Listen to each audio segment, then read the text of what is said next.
ನಂಜನಗೂಡಿನ ದೊಡ್ಡ ಕವಲಂದೆಯಲ್ಲಿ ಗಬ್ಬೆದ್ದು ನಾರುತ್ತಿರುವ ಚರಂಡಿಗಳು, ಸಾಂಕ್ರಾಮಿಕ ರೋಗದ ಭೀತಿ.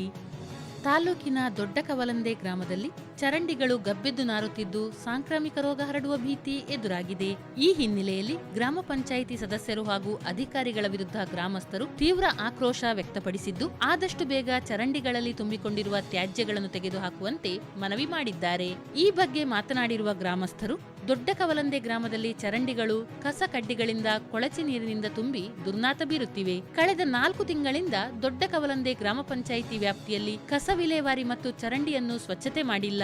ಗ್ರಾಮ ಪಂಚಾಯಿತಿ ವ್ಯಾಪ್ತಿಯ ಗ್ರಾಮಗಳಾದ ದೊಡ್ಡ ಕವಲಂದೆ, ಗಟ್ಟಪಾಡಿ, ಗಟ್ಟವಾಡಿಪುರ, ಹರಗನಪುರ, ಹೆಳವರಹುಂಡಿ, ಕೃಷ್ಣರಾಜಪುರ ಗ್ರಾಮಗಳಲ್ಲಿ ಚರಂಡಿಗಳನ್ನು ಸ್ವಚ್ಛಗೊಳಿಸದೆ ಚರಂಡಿಗಳೆಲ್ಲವೂ ತುಂಬಿ ತುಳುಕುತ್ತಿವೆ. ಆದ್ದರಿಂದ ನಾವೆಲ್ಲ ಮೂಗು ಮುಚ್ಚಿಕೊಂಡು ಓಡಾಡುವ ಪರಿಸ್ಥಿತಿ ಎದುರಾಗಿದೆ. ಈ ಬಗ್ಗೆ ಸಂಬಂಧಪಟ್ಟ ಅಧಿಕಾರಿಗಳು ಕೂಡಲೇ ಕ್ರಮ ಕೈಗೊಳ್ಳಬೇಕು ಎಂದು ಆಗ್ರಹಿಸಿದ್ದಾರೆ.